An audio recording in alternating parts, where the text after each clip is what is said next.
people can't read and listen at the same time. And again, this is demonstrated by research. The written text is processed in exactly the same part of the brain that processes spoken text. So every time we show a slide full of text and bullet points, lots of details, the audience will need to make a decision. Do I read the text or do I listen to Martin? It's not possible to do both things at the same time.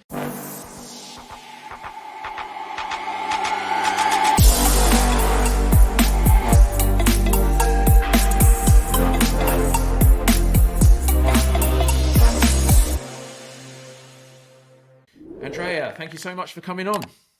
Thank you, Martin. I'm looking forward to this chat. Probably a good starting point is if you could just introduce yourself, tell everyone about who you are and what you do, and then we'll dive in and start talking about confident presenting. Sure. My name is Andrea Pacini. I'm the head of Ideas on Stage UK. I'm a presentation coach. And Martin, the reason why I'm so passionate about public speaking is because when I was a little kid growing up in Italy, I grew up in a family of very small business owners. My parents have always been running their own very small business together. They still do. And so as a kid, I saw the challenges because raising 4 kids while trying to run a business is not easy. But I also saw the spark, the entrepreneurial mindset, the proactive approach to life. And so that's why I always wanted to be an entrepreneur, to run my own thing. Now, in reality, I don't know about you, Martin, but for me, that remained a dream for a long time because before doing what I'm doing now, I tried many things, I started many projects, all of them failed. But it was useful because in that process, what I realized was that there are so many great ideas that fail, not because of the ideas themselves, but just because of the way we present them. And that's why, to cut it short, then I started my own journey towards effective communication, and then eventually I became a presentation coach. That's why my mission is to stop great ideas from failing just because of the way they are presented. My mission, Martin, is to help hundreds of thousands of business leaders share their message so they can grow their business, increase their influence, and make a positive impact in the world. And I guess that kind of leads on to not only why good presentations matter, but a lot of people listening to this might think, when they hear presentations, they might think someone delivering an update at a large corporation, or they might just think of someone standing on a stage at a big event and giving a talk. But I think there's so many different types of delivering a presentation as well. And that could be, we were talking just before we hit record about raising investment. So just something like delivering your message to investors and running workshops so that you can try and get people onto free trials for a software. And I suppose there's a load of different types of this, but do you want to just go through kind of why these things matter and the difference between good and bad presentations and what impact that can have? Absolutely, you're right. When we say presentations, public speaking, it doesn't have to be a big talk at a conference. It could be, but there are many other contexts. So if you are speaking to your team, or if you are updating your team or your board on a particular project, that's public speaking. If you're giving a sales presentation, that's public speaking. If you're pitching for investment, that's public speaking. And the reason why that's important is because, for example, if your leadership presentation fails to convince, to inspire your team, then they won't be motivated to follow you and deliver on your strategy. If your investor pitch fails to convince investors that they should support your idea, your startup, whatever it is, your project, if that's what you need in order to kick it off, then it's going to be tough. If your sales pitch fails to convince customers to buy from you, then your revenues will suffer. So that's why presentations matter. You can have the greatest idea in the world, but if you can't communicate it, it doesn't matter. And in terms of, you asked about some differences between good and bad. Now, in a bad presentation is focused on just sharing some information. That's not the objective of a presentation. A good presentation is focused on transformation. You want to transform your audience. You want to change your audience in what they know, but also in what they believe, in what they feel, and also in what they do as a result of your presentation. You want your audience to take action. A bad presentation is all about the speaker and what he or she knows. A good presentation is all about the audience. That's the fundamental principle of communication. Everything you say has to be relevant to your audience. A bad presentation is standardized. A good presentation is as personalized as possible. A bad presentation is very long. A good presentation is very short. In a bad presentation, you create slides and then maybe you think about what to say. In a good presentation, you choose what you say and then maybe you think about slide design. In a bad presentation, you tell them a lot and they remember a little. In a good presentation, you tell them very little and then they remember a lot. So you see, Martin, there are many characteristics that allows us to differentiate between good and bad. I could go on for hours, but I think for now we can stop here. I've had the pleasure of having a sneak preview of your book. One of the things you talk about there is the whole attention spans of 10 minutes, I think you talk about in there. But when you go to like some of the events I've spoken at, they give you a 20-minute slot. How do you tackle that when you've got 20 minutes, but you think, actually, am I going to lose these guys after 10 minutes because of that issue? What you want to do in those situations is you want to create moments of interaction. So the 10-minute rule that I talk about in the book is something which is demonstrated by studies, research, and it tells us that it doesn't matter how good you are as a presenter, it doesn't matter how interesting or relevant your topic is, the audience's attention most likely will tend to drop after about 10 minutes if we are speaking in person, because online it's even harder. Instead of 10, we are talking about 3 to 5 minutes, but in person, 10 minutes. So if you want to keep the audience's attention high, it's as if every 10 minutes you need to buy the audience's attention back. And you can do that. The audience's attention, Martin, is a bit like the sand in an hourglass. If you think about the sand in an hourglass, it runs out after a few minutes, but it's very easy to just flip it over and start again. We can do the same with our audience's attention, which means that it's not up to the audience to work hard to pay attention.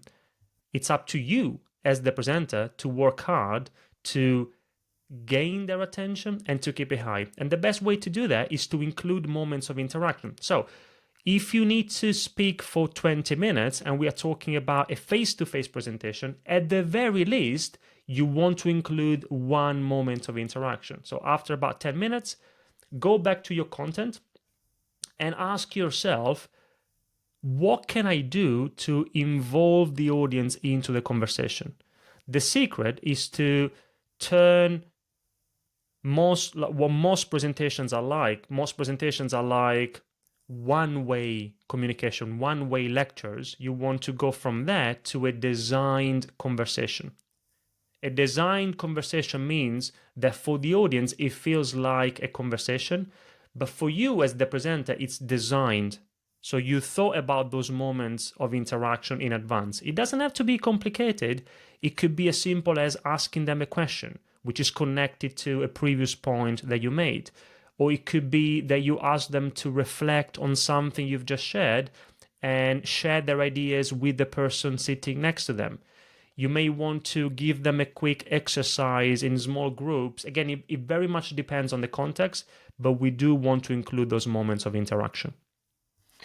Yeah, that makes sense. What other? So we've spoken about how people don't put the audience first, and maybe they make it too much about themselves rather than what the audience want and what they're going to get out of it, and also about that including interaction if it is going to go beyond that 10 minutes. What other mistakes do you think people make when, from your experience, when people are presenting? There are many, but the number one mistake is that whether we are aware of it or not, but our message often is too complex for the audience to understand, either complex or technical. And the reason why that happens is because, for example, Martin, we work with business owners, business leaders, people who are very good at what they do. They know their stuff, they have experience, they have expertise, but they struggle to communicate, to present their ideas really effectively. And what happens is that often we know so much about a subject and we are also so close to it that first of all, we think that everything is important. And so we think that we need to communicate everything. We also think that what we are communicating is simple and clear and engaging. Often the experience from the audience's perspective is the opposite. It's confusing. And in business communication, it's very simple. If you confuse, you lose. You lose your audience, you lose their attention. And you lose it not just during the presentation, but you lose it for good. And this is the number one obstacle in communication. I could continue, but again, it's up to you, Martin. I've got other mistakes in mind, but just let me know if you want me to continue or if you want to take the conversation somewhere else. It's probably good to stay on that point because one of the things you talk in quite detail about in your book is about the whole structure of presentations and how important it is, and you talk about the power of three as well. So not only simple language, but not covering 10 points and going into too much detail. And that power of three, I think it would be good to kind of cover that as well, because a lot of people do overcomplicate things and make the presentations far too long.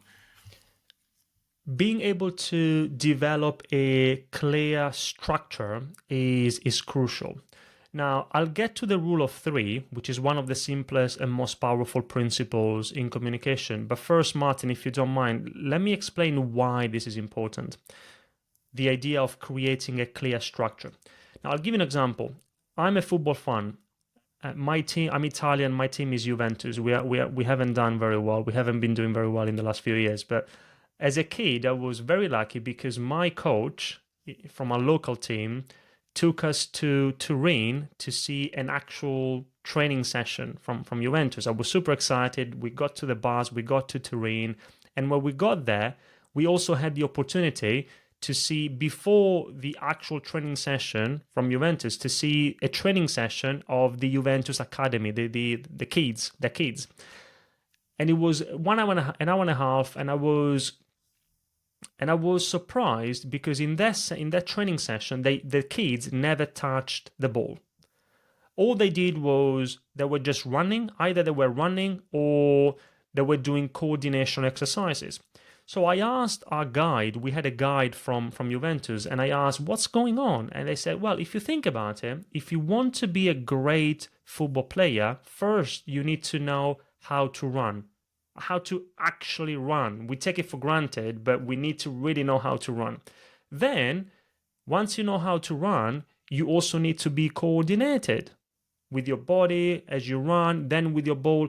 Only once you know how to run and only once you know how to be coordinated can you then start thinking about playing with the ball and become, hopefully, a good football player. And so the idea there was that there's a step-by-step approach. There's a clear structure that we need to go through. The same is true when it comes to presenting, public speaking. We need to have a clear structure. Now, the simplest and there's more to it, but if we want to keep a high level, the simplest and most effective presentation structure is where you have an opening, an introduction, where you want to be able to capture the audience's attention. Then, going back to your point, ideally you want to have three key messages, and then I'm going to explain why. And then you get to the conclusion. You want to have a clear punchline where you want to make it very clear to your audience what was your point and why they should care about it. The reason why three key messages and not 7, not 12, not 1,000 is because 3 is a magic number. If we look at how our brain works, then all of us, whether we like it or not, we find it very hard to remember more than roughly 3 things, 3 chunks of information. So I don't care. Please trust me, Martin. Nobody cares whether you have, I'm not talking to you now, but to our listeners, like 7 ideas or 7 reasons or 23 reasons or 1,000 reasons why they should listen to you or believe in your ideas or buy your products or services or invest in your project, your startup. Just give them 3. That's what people can remember. This is called the rule of three. We can see everywhere in society. If you're interested, I can give you many other examples, but it's one of the simplest and most powerful principles in communication. Yeah, that makes a lot of sense. What about when it comes to delivering those messages? You talk about kind of speaking with impact, and I know you talk about storytelling in your book as well. And we've had Mark LaRousse on here, who obviously talks a lot about storytelling. So it'd be good to get your point of view on that as well. Mark is the number one when it comes to understanding and learning how to develop and share your personal story. I also had Mark on the Ideas on Stage podcast. I also have the huge privilege of having Mark's praise quote on the front cover of my book. So that's great. Now, when it comes to like beyond sharing your personal story, it also includes that, but in general, storytelling is super powerful in communication. Why? Because again, demonstrated by research, people remember stories much more than just facts and figures. So every time you have an important point, a really important point you want to make, then here is my invitation. Stop and ask yourself, is there a story that I can tell to illustrate that particular point? If you share that story, people in the audience will remember the story and what it means and the point you want to get across. Now, when I say story, a story doesn't have to be a once upon a time type of story.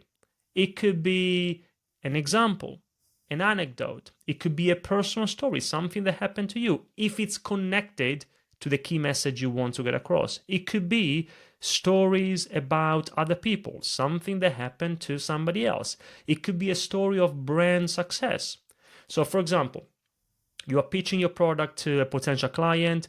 If there is another client, one of your clients, that has already successfully implemented the idea that you want to communicate, that's a story. So the problem I see, the big problem I see, and that's another mistake, going back to your previous question, is that most presentations are 99% facts, and then if we are lucky, 1% is story. It's a bit unbalanced.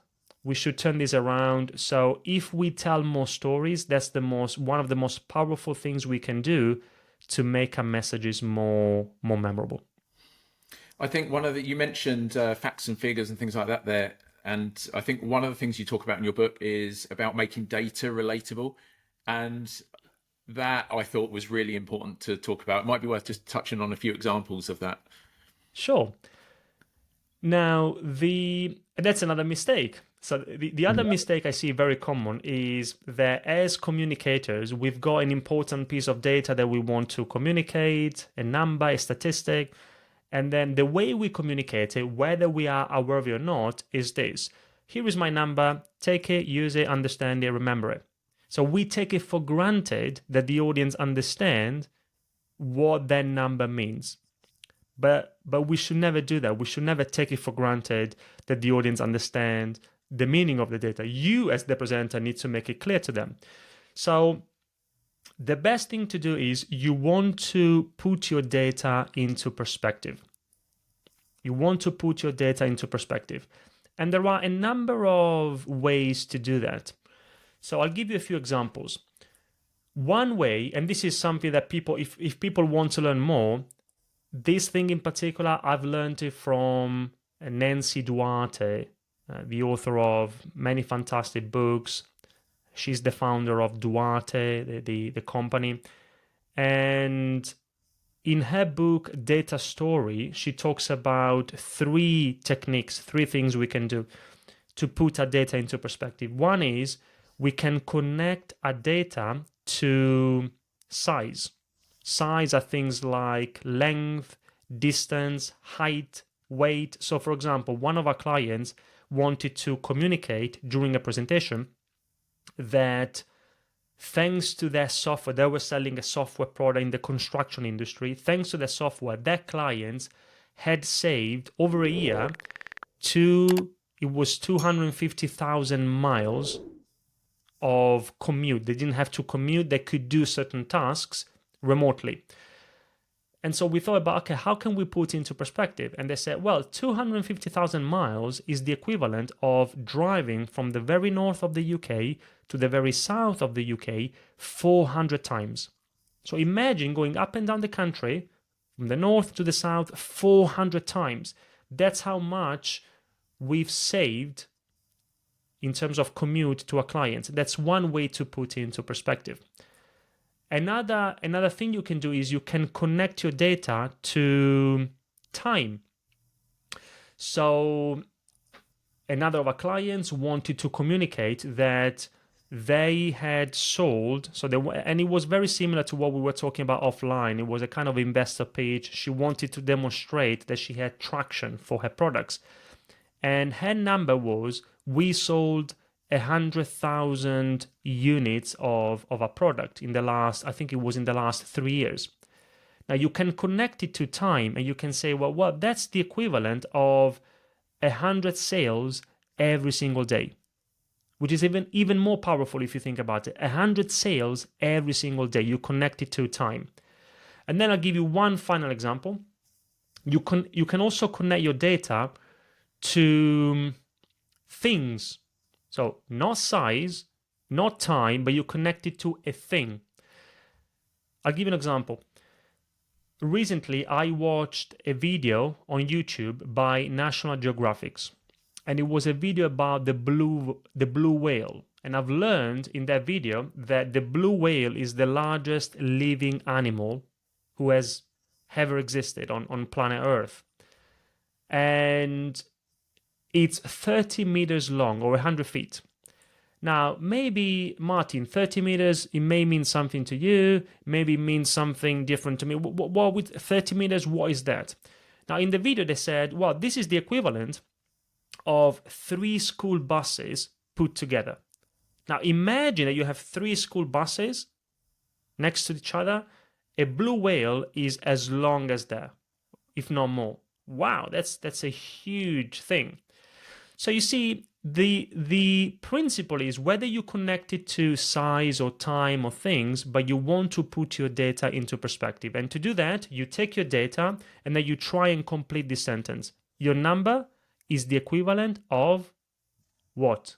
What comparison can you find to make it easier for your audience to understand what your data means? And I guess relevance is, well, important, but makes it even more impactful, because you gave the UK drive example. I assume that audience was in the UK. So if it was an audience in the US, you might say it's the equivalent of driving between New York and Florida X amount of times or something like that.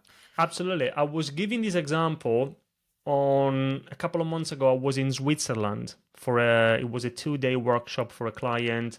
And I was using this example, but rather than using that, exactly as you said, I did the math before the workshop, and I think he ended up like it was the equivalent of going from the east of Switzerland to the west of the country 700 times.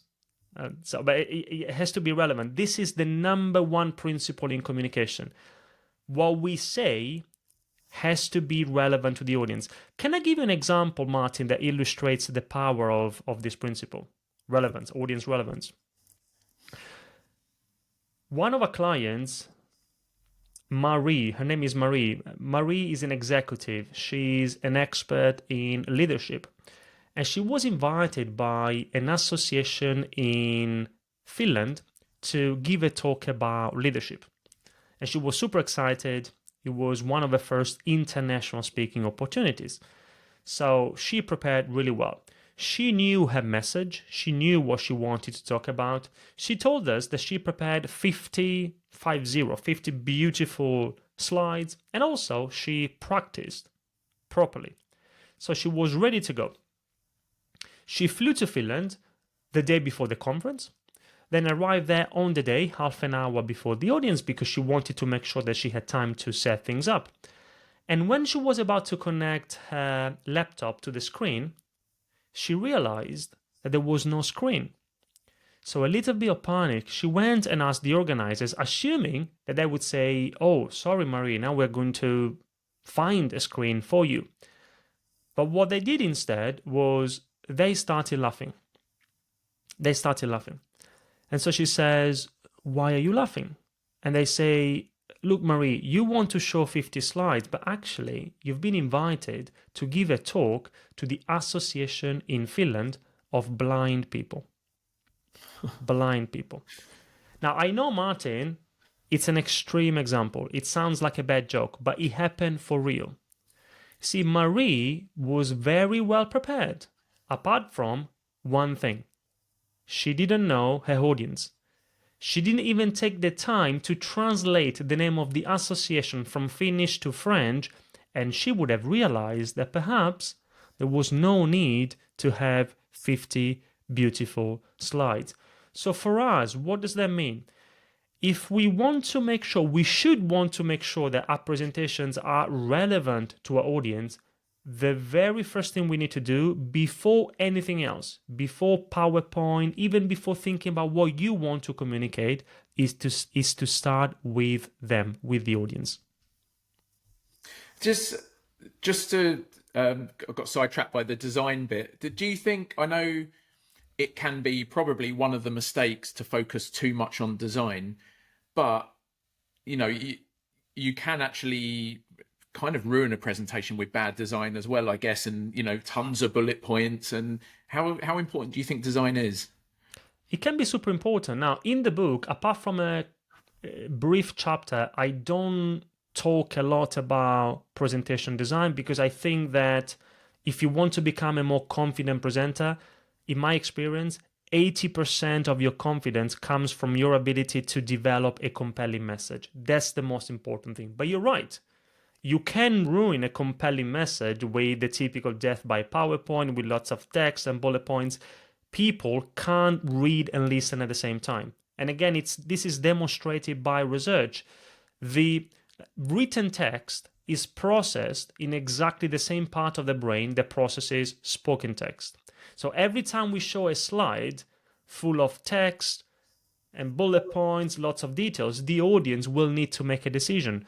Do I read the text or do I listen to Martin? It's not possible to do both things at the same time. So you want to use slides like billboards. Just one idea per slide, maybe a big image, just a few words, or just a few words or a big number. Very simple, very visual. We want to use them as something that reinforces what we are saying, not as something that replicates what we are saying. It's a bit like, if you think about it, Marty, you go to a restaurant, think about a very good restaurant. Now, what good restaurants do is they pay a lot of attention to the food. Of course, the food has to be great quality, but they also pay a lot of attention to the way the food is presented. Even the most delicious dish must be properly plated, and presentation affects the taste. It's a fact. Now, in a presentation, it's the same thing. Your food is your message, and that's the most important thing. Of course, there has to be great quality, but if you are using a visual support, normally we've got slides in business because we don't have to do it all the time, but if you do it, then you also need to pay attention to the way you present your food from a visual perspective. That's a really good analogy. I like that one. Let's talk about the confidence thing, because I think confidence and nerves is probably something that will ring true to pretty much everyone listening. And I know people myself that have really wanted to get on stage, but they just kind of put it off, and they keep talking about doing it. But it is just that whole imposter syndrome and being a bit nervous about getting up in front of hundreds of people. And another example, I did a talk in Brighton a couple of years back, and there were three speakers, myself included, sitting there. And one of the girls that was speaking, I'd seen her speak quite a few times before. So, she'd done it quite a few times. She's a brilliant speaker. So I was expecting her to be really confident. And I said, "How are you doing?" She's like, "I'm terrified. I'm so nervous." And I was shocked because I thought, what are you talking about? You've done this loads of times. You're brilliant. And yeah, it'd just be good to get your perspective on this, because even seasoned speakers, sometimes they just kind of, you think of someone like Lee Evans. He always used to talk about getting up and doing comedy, and he said he was terrified every time he went out on stage. I mean, are there ways to tackle this? How do you get over this? Martin, I'm a presentation coach. I give presentations all the time, like all the time. Me and my colleagues, we help our clients do the same, but I have no problems in saying that I always feel nervous before a presentation. Everybody does. Mark Twain is supposed to have said, most likely he never said that, but with these quotes, you never know. But the point is a good one. He said that there are only two types of speakers: those who get nervous and those who are liars. So we all feel nervous. Now, on the one hand, there are practical things to try and overcome your nerves, your anxiety, or at least to address it in a positive way. So I'll give you a few practical examples of things we can do, that your listeners can do. But then none of this will help unless we do one thing, which is the most important thing, and I'll tell you what that is. A few practical tips. Water, drinking water. Like, for example, I always have my glass of water next to me. When you are nervous during a presentation, before a presentation, that causes a dry mouth. So if you want to avoid that, you just have a glass of water, just a little bit. Why not? No problem. So even during a presentation, so drink water. Movement is also very important. Now, in the context that you described with the person that you knew, like maybe it was a conference.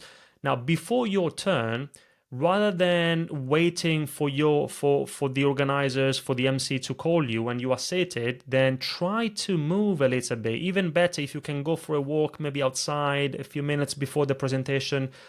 Nerves cause a lot of excess energy, so energy in excess, in surplus, to flow through our body. We want to get some of the energy out, and the best way to do that is with movement. Breathing, super powerful. Now, for example, before any presentation, I take just a few seconds to do a breathing routine, which for me works like this. There are many other options, then everybody needs to find the thing that works for them. But I breathe in through my nose and I count to 4 in my head as I do that. And then I breathe out through my mouth and I count to 6. And it's important that when you breathe out, that you make that longer than when you breathe in. That helps you relax. Also, as part of that, we need to learn to breathe with a belly. We don't want to breathe with a chest. That's what most people do. When we are born, automatically we breathe with a belly. I have an 8-month-old and he breathes with his belly. But as we grow older, for some reason, we start breathing with the chest. And chest breathing is panic breathing. If you panic, you breathe with your chest. If you do sport, you breathe with your chest. Now, that's useful in those situations, not when you're speaking in public. So we need to learn to breathe with a belly. It helps us relax. Another practical thing you can do is we were talking about moments of interaction at the beginning of our conversation, Martin. You could include a moment of interaction right at the beginning of your presentation. So you start with the moment of interaction, and that puts the focus away from you as the presenter and back to the audience. So you see, there are many things that will help. However, none of these things will really help unless you rehearse. Rehearsing is the most effective thing to overcome public speaking anxiety. The best way to do that, the best way to overcome public speaking anxiety is to know what you're talking about, to really know what you're talking about. And if you want to really know what you're talking about, you must rehearse. And again, we can talk about what that actually means in practice, but rehearsing is crucial. I think it's good to talk about that, because one of the things you talk about in your book is practice isn't just about kind of sitting down and reading it to yourself. And I think anyone that's done any presentations or anything like that we've all done it. I've done it myself. Got a talk coming up. I will sit there and I'll kind of mumble it to myself, make sure I've got the messages clear in my head. But I really like the example you gave of Mark Larousse again when he had his TEDx talk. I think it's worth talking about that because that is real practice. It's probably worth also just distinguishing the difference between that, just kind of reading it to yourself, and what actual practice is, because there is a big difference. Yeah. In the book, I gave Mark's example, Mark Larousse's example, when he gave his it's a great TEDx talk, TEDx Cardiff. I think the title is something like "What They Don't Tell You About Entrepreneurship." It's a great presentation. It's been viewed as we speak definitely more than 1 million times. I think the most viewed TEDx talk in Cardiff ever. And yes, he practiced it. He practiced it 21. He said, okay, before he told me when I interviewed him, I can only make this talk good only if I test it, if I practice it. And he committed to practicing, to rehearsing it 21 times to 21 different people in 21 different locations in London. And then because of that, to cut it short, then one of his friends told him, well, actually, the talk you have in mind is a bit boring. And then eventually they decided to scrap it and think about another idea. And then the rest is history. So that's one thing. That's the kind of commitment he had. 21 times in 21 different locations to 21 different people. Now, you also mentioned the difference between practice and rehearsing. And this is something that also Lee Warren talks about. I don't know if you know, Lee Warren is also part of the Dent community that we're both part of. Lee Warren is a fantastic speaker and is the author of a great book, The Busy Person's Guide to Great Presenting. Great book. And he also talks about the difference between practice and rehearsing. Now, most people think they are rehearsing. What they are doing instead is they are practicing. Now, you practice when, for example, you've got some slides, you open up your laptop, you open up PowerPoint, and you go through your slides. And then for each slide, you think about what to say. Okay, here I need to talk about this. Here I need to talk about that. And then as you do, maybe you realize that you need to change something. The flow is not quite there. So you go back, you change it. That's a practice session, which is okay. It's not bad. That's important. But rehearsing is a different level of practice. Rehearsing means repeating your presentation, the actual words, out loud, without memorizing. We're not talking about memorizing, but you want to repeat your words, your presentation, out loud, not in your head, from the very beginning to the very end without stopping, as if there is a real audience in front of you. And you want to do that a few times. If you do that, you'll get to a point where you internalize your message. You don't have to memorize your message, but you definitely have to internalize it. You need to own your message. And that's the only way for you to become a more confident presenter. Do you think it's useful to do that in front of people, or even film it so you can look back on it and just kind of get an idea of how it sort of seems from an audience perspective? Absolutely. So there are 3 levels. You can rehearse, and it's just you without recording it. If it's an online thing, but that's useful.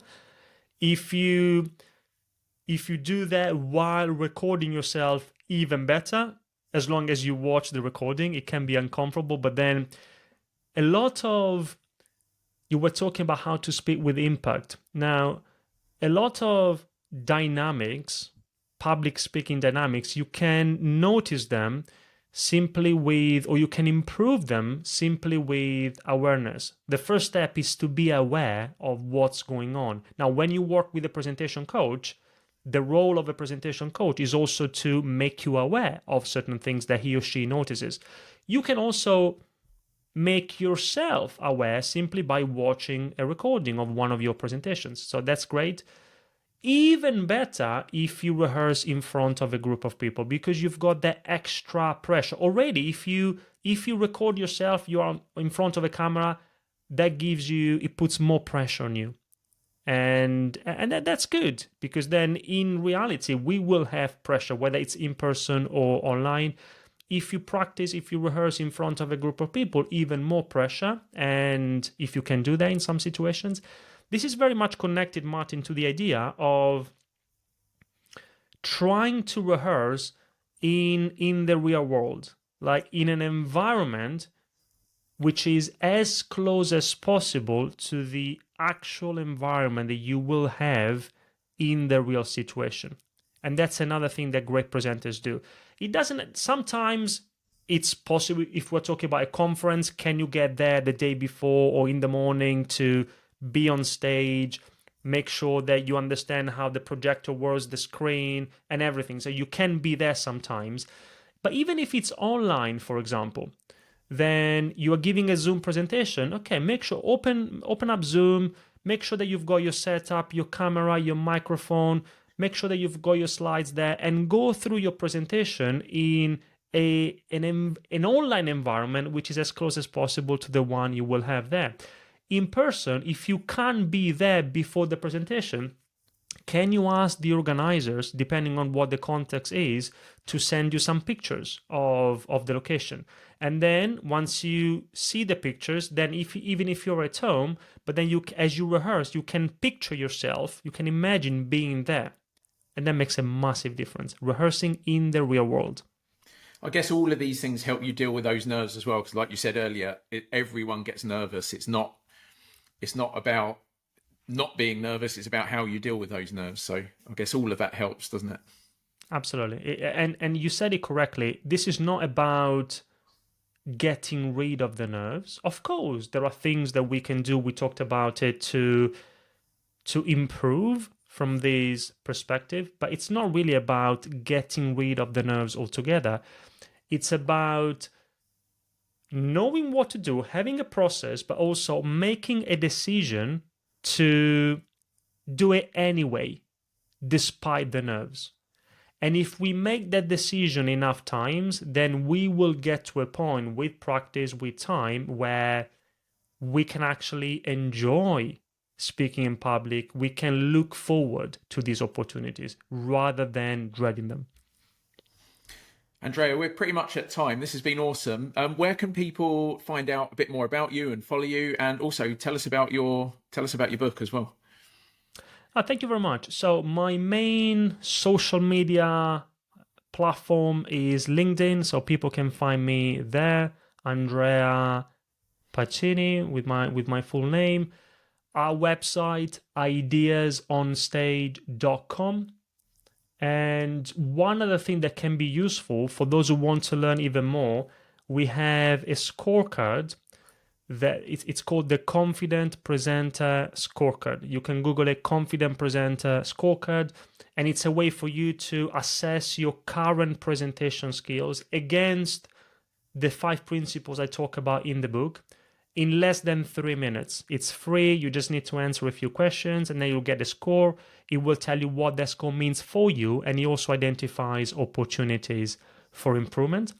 And the book, Confident Presenter, I don't know when this episode is going to be released, but the book will be out on the 18th of July. 18th of July. Yeah, it'll be well before then. So this will be June. Perfect. Awesome. Thank you so much for coming on, Andrea. It's been awesome. Thank you. Thanks for having me, Martin. Thank you very much. Cheers.